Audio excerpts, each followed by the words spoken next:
ఇప్పటి వరకు దాదాపు ముగ్గురు నలుగురు న్యాయవాదులు తెలంగాణ వ్యాప్తంగా అత్యంత పాశవికంగా హత్య చేయబడ్డారు.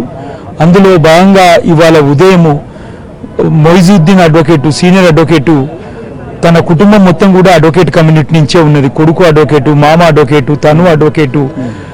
వక్ భూములకు సంబంధించిన విషయం లోపల గత 10-12 సంవత్సరాల నుంచి అతను ఆ వక్ భూమి చట్ట ప్రకారం పేద ప్రజలకు చెందాలని న్యాయస్థానంలో పోరాడుతున్న విషయం మనకు తెలిసిందే. ఇందులో భాగంగా అతని మీద గత కొద్ది సంవత్సరాలుగా అనేక దాడులకు గురయ్యిండు. అయినా కూడా పేద ప్రజల వైపు నిలబడి అతను న్యాయం కొరకు సీరియస్గా పోరాడడం వలన ఇవాళ దుండగులు అతన్ని చంపేయడం జరిగిందని చెప్పేసి కుటుంబ సభ్యులు చాలా స్పష్టంగా చెప్పారు. ఇప్పటికైనా ఈ ప్రభుత్వాన్ని నేను ఒకటే డిమాండ్ చేస్తున్నా.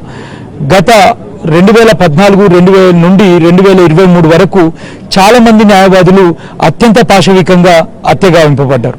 ఆ హత్య లోపల ఆనాటి ప్రభుత్వ పెద్దలు, అదేవిధంగా బీఆర్ఎస్ పార్టీ నాయకులు ఉన్నారనే ఆరోపణలు కూడా అప్పుడు ఆ బాధితుల కుటుంబ సభ్యులు కూడా, అదేవిధంగా న్యాయవాద సంఘాలు కూడా ఆరోపించినాయి. అదేవిధంగా వాళ్ళందరి మీద ఇప్పటి వరకు కూడా చర్య తీసుకోలేదు.